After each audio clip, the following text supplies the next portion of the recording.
परिचय। छात्रों, आज हम जैव प्रौद्योगिकी और इसके प्रक्रमों को जानेंगे। क्या कोई शब्द जैव प्रौद्योगिकी को परिभाषित कर सकता है? हाँ सर। सर, ये एक प्रौद्योगिकी है जिसका उपयोग उत्पादों को रूपांतरित करने और मानव जीवन हेतु उन्हें उपयोगी बनाने के लिए किया जाता है। बहुत अच्छे।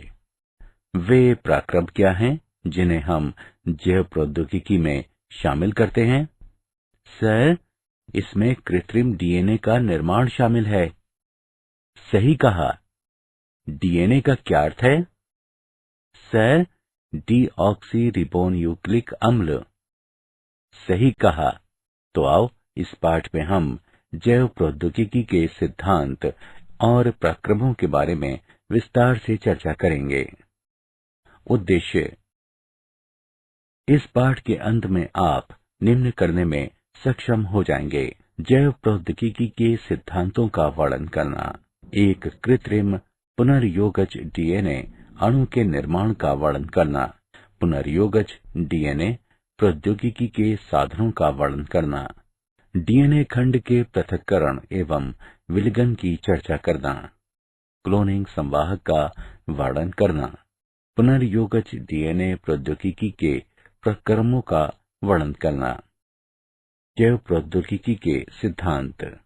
जैव प्रौद्योगिकी एक तकनीक है जिसमें उत्पादों को बनाने या रूपांतरित करने, पौधों या जंतुओं में सुधार करने के लिए या विशिष्ट उपयोग हेतु सूक्ष्म जीवों का विकास करने के लिए जीवों का उपयोग किया जाता है। आधुनिक जैव प्रौद्योगिकी के विकास में निम्न दो तकनीकों का योगदान है: आनुवंशिक इंजीनियरिंग, आनुवंशिक पदार्थ की प्रकृति को बदलने की तकनीक, और या आनुवंशिक पदार्थ को अन्य परपोषी जीवों में प्रवेश कराकर इसके समलक्षणी में परिवर्तन करना। जैव प्रौद्योगिकी उत्पादों के निर्माण के लिए रोगाणु रहित दशाओं में केवल वांछित सूक्ष्मों या कोशिकाओं की अधिक संख्या में वृद्धि और गुणन को सुगम बनाने की तकनीक। आनुवंशिक इंजीनियरिंग के सिद्धांतों का विकास। संकरण उत्पादों में सुधार के लिए पादप प्रजनन और जंतु प्रजनन में उपयोग की जाने वाली पारंपरिक विधि है। इसमें प्रायः वांछित जीन के साथ साथ अवांछित जीन का समावेश भी हो जाता है। संकरण की कमियों को दूर करने के लिए आनुवंशिक इंजीनियरिंग द्वारा पुनर्योगज डीएनए विकसित किया जा सकता है। विजातीय डीएनए या कृत्रिम डीएनए से जुड़ा परपोषी डीएनए पुनर्योगज डीएनए कहलाता है। प्रतिकृति का मूल डीएनए का अनुक्रम है, जिस स्थान पर प्रतिकृतियन या एक गुणसूत्र प्लाज्मिड या वायरस पर शुरू होता है। जीवाणु, प्लाज्मिड तथा छोटे वायरसों सहित छोटे डीएनए के लिए एकल मूल ही पर्याप्त है। बड़े डीएनए में अनेक मूल होते हैं और डीएनए प्रतिकृतियन उन सभी मूलों पर शुरू होता है। कृत्रिम पुनर्योगज डीएनए अणु का निर्माण। जब विजातीय डीएनए प्रतिकृति के मूल से जुड़ा होता है तो परपोषी जीव में डीएनए प्रतिकृति एवं गुणित हो सकते हैं। ये डीएनए क्लोनिंग कहलाता है। कृत्रिम पुनर्योगज डीएनए का निर्माण। प्लाज्मिड अतिरिक्त गुणसूत्र डीएनए हैं जो एक जीवाणु से दूसरे जीवाणु तक जीन या डीएनए स्थानांतरित कर सकते हैं। वे साल्मोनेला टाइफीमोरियम के प्लाज्मिड से प्रतिजैविक प्रतिरोधी जीन को प्रतिबंधन एंजाइम्स द्वारा काटकर अलग करते हैं। पृथक जीन डीएनए लिगेज एंजाइम द्वारा प्लाज्मिड से जुड़ा हुआ था। ये पुनर्योगित डीएनए पात्र बनाता है जो प्रयोगशाला की दशाएं हैं। इस पुनर्योगज डीएनए को साल्मोनेला से काफी मिलते जुलते इशारिकिया कोलाई जीवाणु में स्थानांतरित किया जाता है। प्रतिजैविक प्रतिरोधी जीन ई कोलाई में प्रतिकृति बना सकते हैं और बहुप्रतियां बनती हैं। ये जीन क्लोनिंग कहलाता है। जीव के आनुवंशिक रूपांतर में निम्न चरण होते हैं। वांछित जीन युक्त डीएनए की पहचान, चिन्हित जीन का परपोषी में स्थानांतरण, स्थानांतरित डीएनए को परपोषी में सुरक्षित रखना तथा उसकी संतति में स्थानांतरित करना। पुनर्योगज डीएनए तकनीक के साधन। प्रतिबंधन एंजाइम। प्रतिबंधन एंजाइम न्यूक्लिएजेस कहलाने वाले एंजाइमों के वर्ग में आते हैं। ये एंजाइम डीएनए द्विकुंडलिनी को विशिष्ट अनुक्रम पर काट सकते हैं। ये दो प्रकार के होते हैं, एक्सोन्यूक्लिएज, एंडोन्यूक्लिएज। एक्सोन्यूक्लिएज ये एंजाइम डीएनए के सिरों से न्यूक्लियोटाइड को अलग करते हैं। एंडोन्यूक्लिएज ये डीएनए के भीतर विशिष्ट स्थलों पर काटते हैं। ये एंजाइम डीएनए में पैलिंड्रोमिक न्यूक्लियोटाइड अनुक्रम कहलाने वाले विशिष्ट अनुक्रमों की पहचान करते हैं। पैलिंड्रोमिक न्यूक्लियोटाइड अनुक्रम ये क्षार युग्म का अनुक्रम है जो पढ़ने के अभिविन्यास को समान रखने वाले दोनों लड़ियों में एक जैसा पढ़ा जाता है। निम्न अनुक्रमों को 5 प्राइम से 3 प्राइम दिशा में या 3 प्राइम से 5 प्राइम की दिशा में पढ़ने पर दोनों लड़ियों में एक जैसा पढ़ा जाता है। 5 prime GAATTC 3 prime, 3 prime CTTAAG 5 prime. प्रथम प्रतिबंधन एंडोन्यूक्लिएज हिंद 2 था। प्रतिबंधन एंडोन्यूक्लिएज एंजाइम की क्रिया द्वारा पुनर्योगज डीएनए के निर्माण में चरण। कुछ जीवाणु में प्रतिबंधन एंजाइम प्राकृतिक रूप से पाए जाते हैं और विषाणुओं के विरुद्ध रक्षा तंत्र के रूप में कार्य करते हैं। प्रत्येक प्रतिबंधन एंजाइम एक विशिष्ट स्थल यानी पहचान स्थल पर काटता है जहां न्यूक्लियोटाइड्स का एक विशिष्ट अनुक्रम पाया जाता है। प्रतिबंधन एंजाइम EcoR1 में निम्न पहचान स्थल होते हैं, GAATTC, CTTAAG। इसका अर्थ है कि EcoR1 इस अनुक्रम में केवल G और A के बीच काटेगा। चरण 1, EcoR1 के लिए पहचान स्थल युक्त डीएनए का एक खंड नीचे दिया गया है। चरण 2, EcoR1 डीएनए लड़ी को पहचान स्थल पर काटता है, G और A के बीच।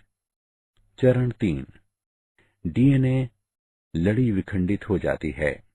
इससे खुले न्यूक्लियोटाइड्स या चिपचिपे छोर वाले डीएनए खंड उत्पन्न होते हैं।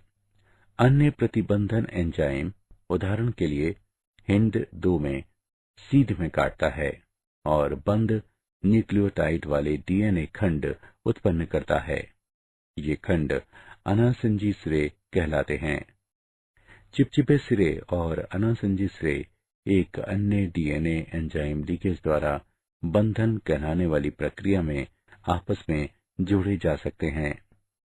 डीएनए लीकेज डीएनए की मरम्मत और प्रतिकृतियन में शामिल होते हैं। लीकेज का कार्य बंधन कहलाने वाली प्रक्रिया में डीएनए खंडों को पुनः जोड़ना है। डीएनए खंड क्षार युग्म रेखा का उपयोग करके आपस में जुड़ जाते हैं। डीएनए के एक खंड के खुले न्यूक्लियोटाइड्स दूसरे डीएनए खंड के लिए क्षार युग्म द्वारा आकर्षित किए जाते हैं।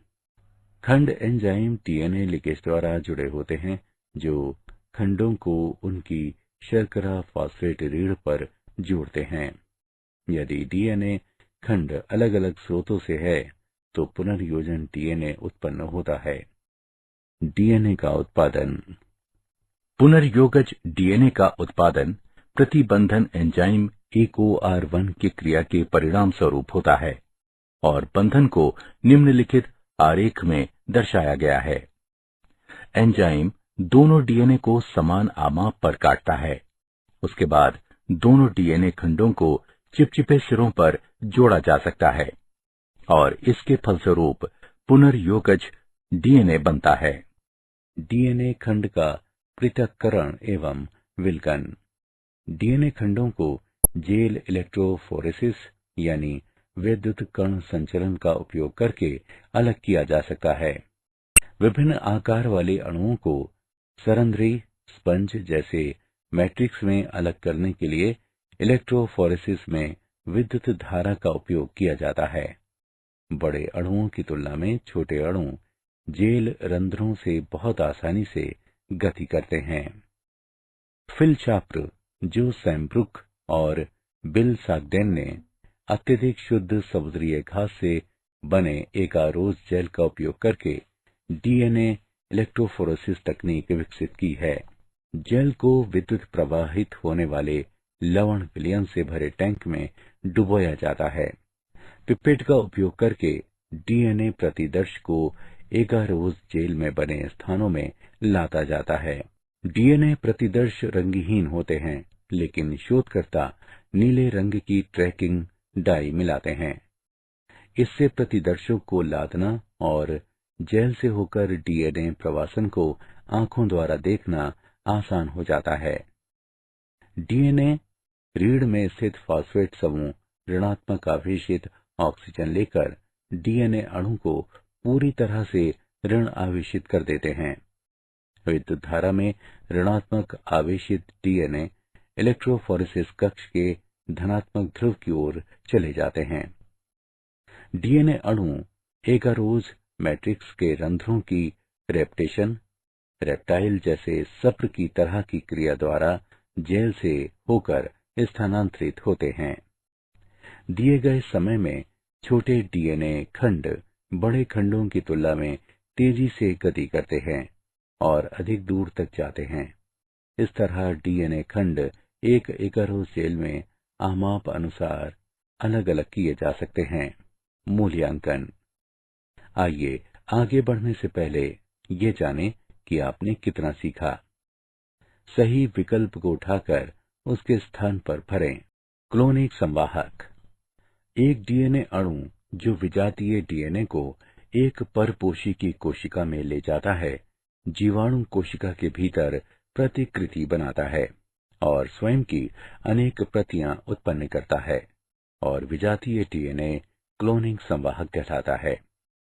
क्लोनिंग संवाहक प्रतिबंधन एंजाइमों के लिए अगले महत्वपूर्ण साधन हैं।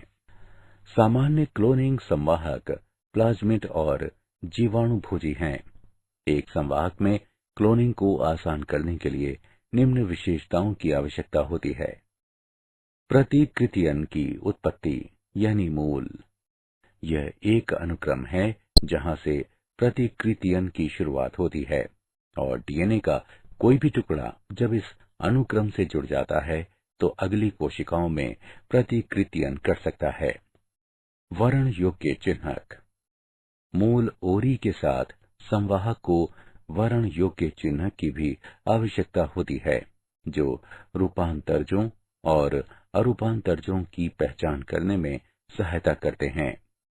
उदाहरण के लिए एम्पिसिलिन, क्लोरैम्फेनिकोल, टेट्रासाइक्लिन आदि जैसे प्रतिजैविकों के प्रति प्रतिरोध क्रोडित करने वाले जीनों का वर्ण योग्य चिन्हकों के रूप में उपयोग किया जाता है।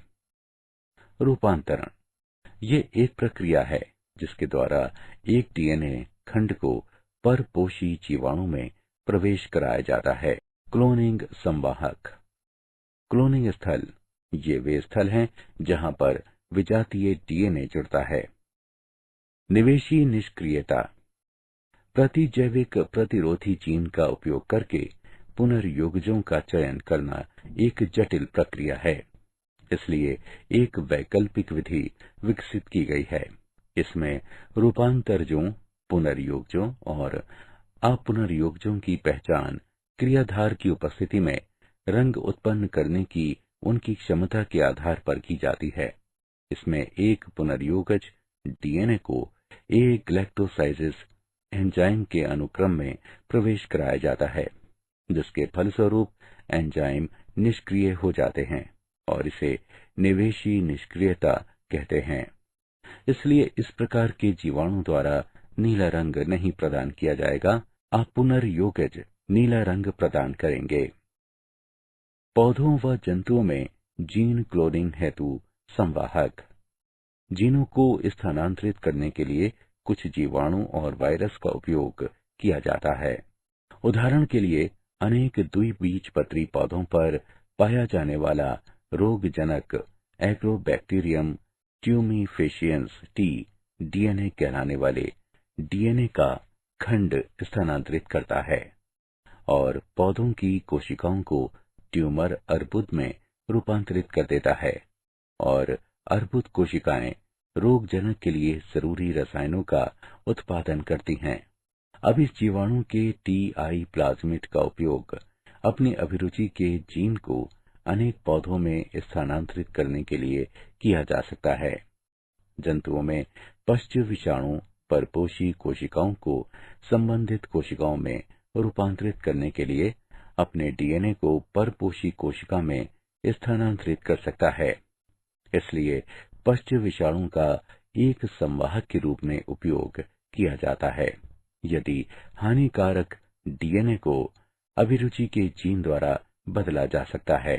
सक्षम आतिथेय यानी पुनर्योगज डीएनए के साथ रूपांतरण हेतु। डीएनए जलरागी अणु होते हैं, इसलिए इसे कोशिका झिल्ली से होकर गुजारने के लिए कोशिका को कैल्शियम जैसे द्विसंयोजन धनायन की विशिष्ट सांद्रता के साथ संसाधित किया जाता है। ऐसी कोशिकाओं को पहले पुनर्योगिज डीएनए के साथ बर्फ पर रखा जाता है, तब पुनर्योगिज डीएनए को उन कोशिकाओं में बलपूर्वक प्रवेश कराया जाता है। इसके बाद उन्हें थोड़े समय के लिए 42 डिग्री सेल्सियस पर रखा जाता है और पुनः इसे वापस बर्फ पर रखा जाता है।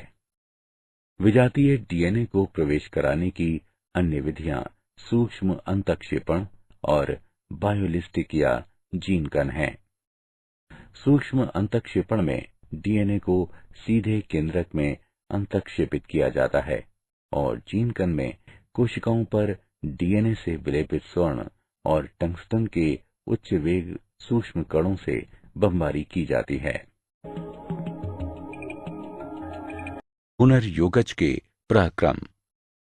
पुनर्योगज डीएनए तकनीक में अनेक चरण शामिल होते हैं, जैसे आनुवंशिक पदार्थ डीएनए का पृथक्करण, डीएनए को विशिष्ट स्थलों पर काटना, पीसीआर का उपयोग करके अभिरुचि के जीन का प्रवर्धन, परपोषी कोशिका या जीव में पुनर्योगज डीएनए का निवेशन, बाहरी जीन उत्पाद प्राप्त करना, अनुप्रवाह संसाधन, आनुवंशिक पदार्थ डीएनए का पृथक्करण। प्रतिबंधन एंजाइम की क्रिया के लिए डीएनए को शुद्ध रूप में प्राप्त किया जाना चाहिए। ये लाइसोजाइम, सेलुलोज, काइटिनेज जैसे एंजाइमों से जीवाणु कोशिकाओं को संसाधित करके किया जाता है। डीएनए हिस्टोन, प्रोटीन और आरएनए के साथ गुंधे रहते हैं। आरएनए को रिबोन्यूक्लेज से उपचारित करके, जबकि प्रोटीन को प्रोटीएज से उपचारित करके अलग किया जाता है। अन्य अणुओं को उचित उपचार द्वारा अलग किया जाता है और अनंत गुत्वा द्रुत शीतित एथेनॉल मिलाने से शोधित डीएनए अवक्षेपित हो जाता है।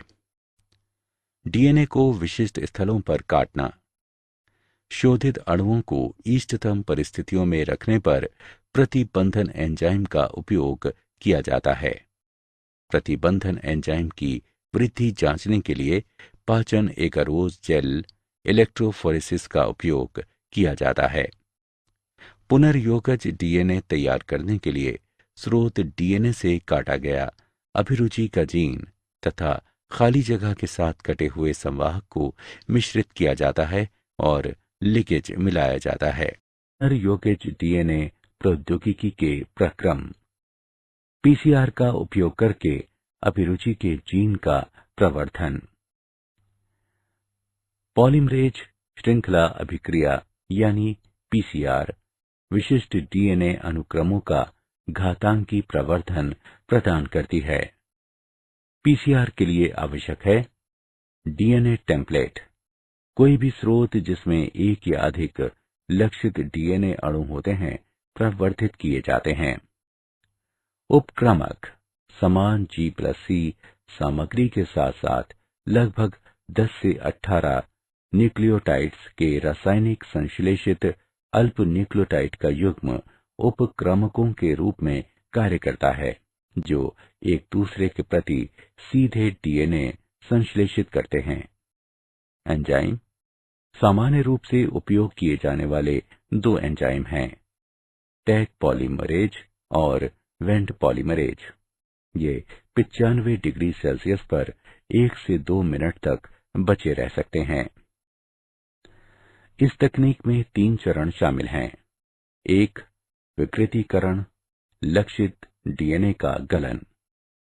द्विलड़ीय डीएनए से इसकी पूरक लड़ियों को पृथक करने के लिए उच्च तापमान यानी 15 सेकंड के लिए 95 डिग्री सेल्सियस का उपयोग करके इसे विकृत किया जाता है। डीएनए संश्लेषण के लिए प्रत्येक पृथक एक लड़ीय डीएनए टेम्पलेट के रूप में कार्य करता है। 2. उपक्रमक तापानुशीलन, विकृत डीएनए लड़ियों के लिए 2 अल्प न्यूक्लियोटाइड उपक्रमकों का तापानुशीलन अतिरिक्त उपक्रमक मिलाकर और 60 सेकंड के लिए लगभग 68 डिग्री सेल्सियस तापमान कम करके किया जा सकता है। उपक्रमक हाइड्रोजन बंध बनाते हैं जो डीएनए अनुक्रम के दोनों सिरों पर डीएनए का तापानुशीलन करता है। 3. उपक्रमकों का विस्तार, बहुलकीकरण। डीएनए पॉलीमरेज उपक्रमकों को बढ़ाने के लिए उपक्रमक की बहुलकीकरण प्रक्रिया की शुरुआत करता है, जिसके परिणाम स्वरूप लक्षित डीएनए अनुक्रम की प्रतियों का संश्लेषण होता है।